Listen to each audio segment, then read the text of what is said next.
Posible na itong Barangay Ginebra ay gumawa ng isang trade bago maglaro ng kanilang first game. At ang magiging sitwasyon dito, baka ang makatrade nila ay itong Converge Fiber XS. Nag-declare na ang Ginebra at ang lahat ng PBA teams ng kanilang official lineup para dito sa Governors Cup. Pero anytime pwede silang gumawa ng trade para yan ay mapalakas pa.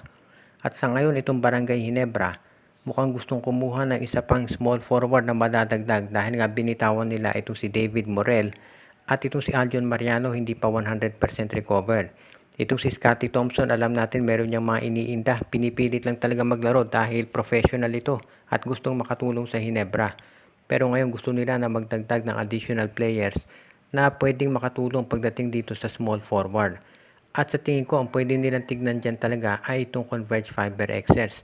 Pwede nilang kunin itong si Shonny Winston mula dito sa Converge.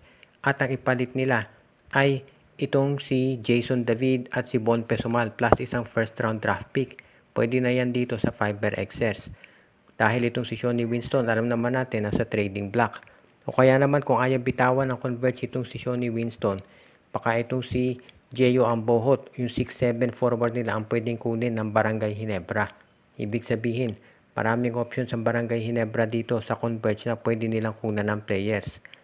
Ang isa pa natin pwedeng tignan dito ay baka itong Barangay Ginebra, matuloy na yung matagal nang naririnig nating report na gustong kunin ang rights dito kay Mikey Williams mula sa TNT Tropa.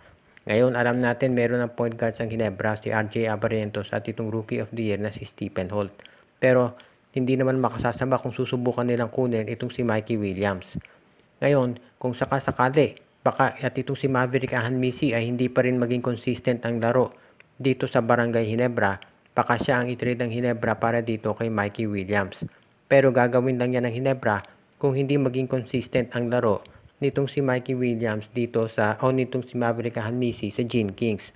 Kung umayos ang laro ni Maverick, hindi na yan ititrade ng Ginebra dahil syempre wala na silang risk dyan. Hindi katulad kay Mikey na meron kang risk palagi.